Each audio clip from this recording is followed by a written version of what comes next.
Tucker Carlson, ce journaliste américain qui a interviewé Vladimir Poutine, président de la Russie, il y a quelques mois, et c'était le premier interview donné par Poutine à un journaliste étranger, à un journaliste de l'Europe ou bien de l'Amérique.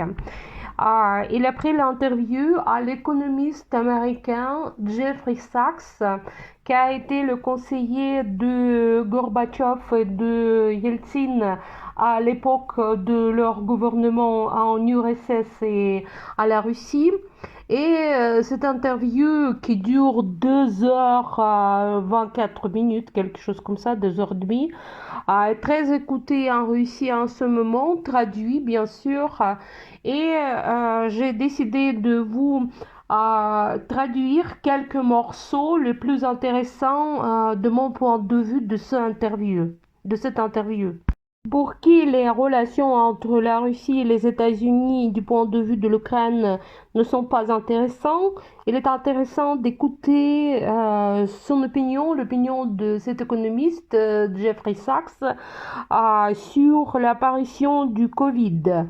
Il donne l'information à peu près à 1 heure après l'interview sur l'Ukraine. C'est-à-dire on peut chercher et trouver. Trouver du café sans arrêt tout le temps. Moi, je bois 9-10 tasses de café par journée et je le bois jusque le sommeil. Et ma femme aime aussi le café. On ne boit pas comme Voltaire, 40 tasses. Ce que nous savons seulement sur les troupes russes en Ukraine en 2022, ce que c'était pas provoqué, ce que nous comprenons maintenant. Sans aucune raison, ils ont attaqué l'Ukraine brutalement. C'est bien planifié, c'est l'attaque bien planifiée. C'est l'agression de la Russie sans provocation. C'est l'agression de la Russie. La Russie a commencé la guerre non provoquée. Nous devons répondre par la force. Vladimir Poutine a décidé à commencer la guerre sans raison. Alors, sans raison, c'était comme ça, pas provoqué. On a dit ça plusieurs fois et je demandais à mon assistant combien de fois le mot non provoqué, New York Times a publié ce mot à partir de février 22 jusqu'à le février 23 et que c'est pas du tout provoqué. C'est-à-dire, c'est une marque, l'agression non provoquée. C'est un mensonge pour ceux qui ne veulent pas penser. C'est très dangereux parce que c'est pas correct. C'est complètement la compréhension complètement incorrecte. C'est-à-dire on tombe dans une piège et on attire l'Ukraine dans la situation tout à fait faible. Pourquoi tout a commencé? Tout a commencé très facilement.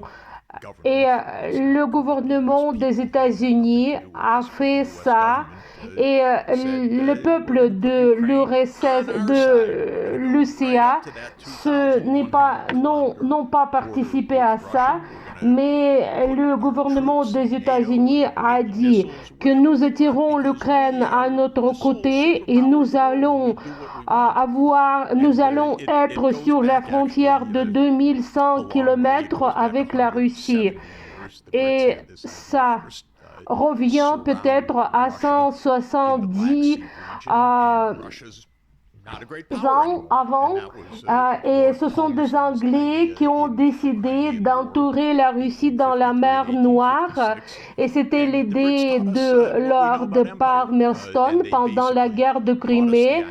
Et les Anglais ont appris à nous l'idée de l'Empire.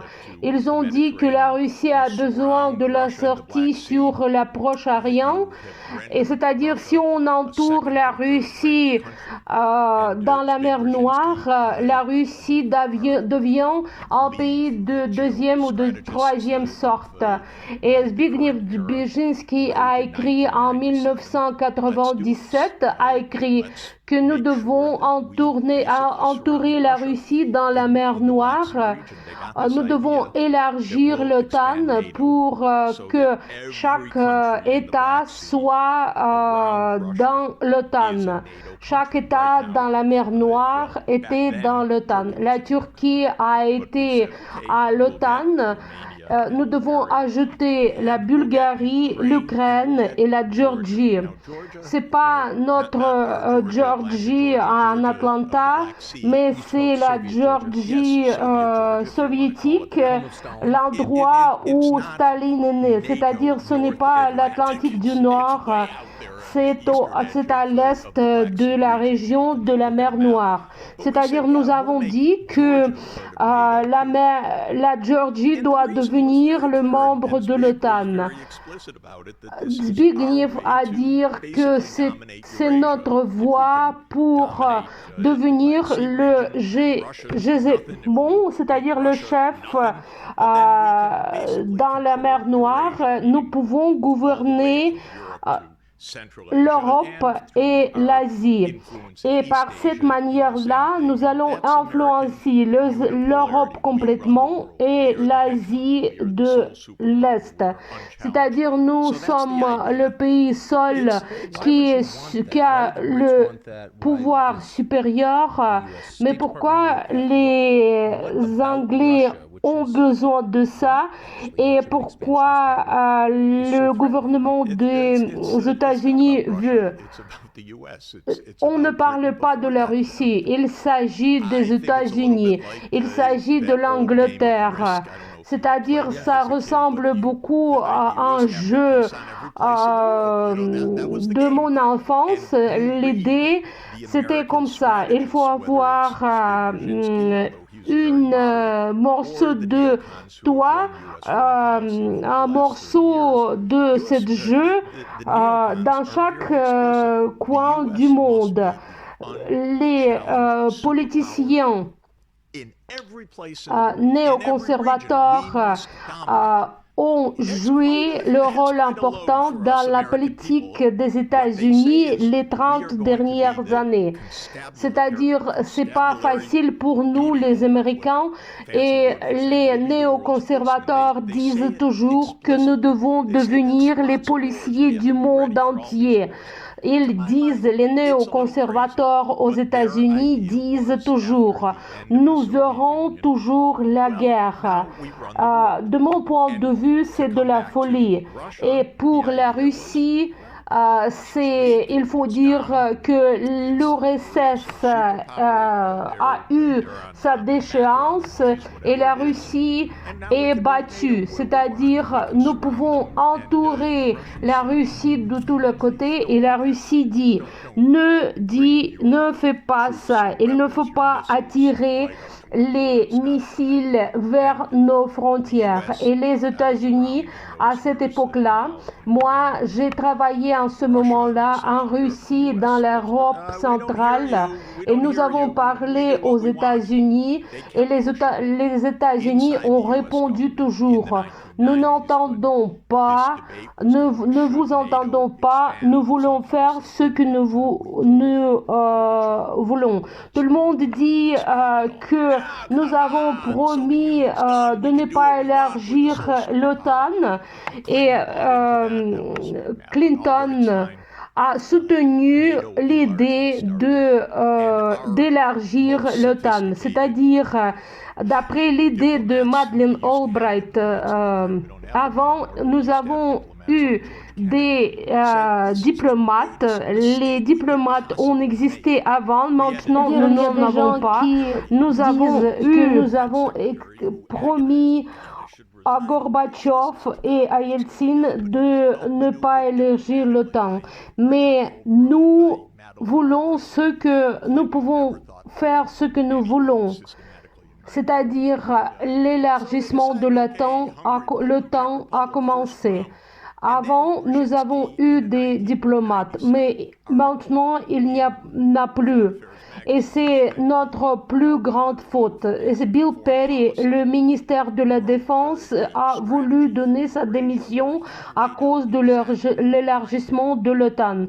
Mais Richard Holbrooke et Madeleine Albright, de mon point de vue, le président des États-Unis, Clinton, n'a pas eu l'esprit de système. Et ensuite, Brzezinski, en 1997, dans son article, a décrit la stratégie pour l'Europe et l'Asie. Il a décrit correctement, complètement, l'élargissement de l'OTAN. Vers la fin des années 90, on élargit l'OTAN pour l'Hongrie, les Tchèques, ensuite vers les années 2000, ce sera les pays baltes et ensuite on invite l'Ukraine. Maintenant c'est le plan et les Russes, qu'est-ce qu'ils disent? Nous avons fini la guerre froide. Nous avons fini avec le pacte de Varsovie. Nous avons voulu tout simplement travailler. Voilà, je sais ça complètement parce que j'ai été à l'époque en ce moment. Et Gorbatchev et Yeltsin ont dit toujours que nous voulons tout simplement travailler ensemble. Nous voulons être une économie normale. Nous voulons être la société tout à fait normale liée avec l'Europe, avec l'Asie. Et les États-Unis disent, nous le comprenons, mais vous faites ce que nous voulons, et c'est à nous à désigner vous. Et c'est Poutine qui arrive au pouvoir au commencement de 2000. Pour lui, le principal, c'était le bon accord avec l'Europe. On commence à 2000 et je les connais tous, j'ai participé aux événements. C'est-à-dire, Poutine était pro-européen et il était pour l'amitié avec les États-Unis. C'est-à-dire, tout ce que nous disons, c'est toujours le mensonge. Mais les États-Unis ont voulu toujours impliquer leur politique qui était très mauvaise.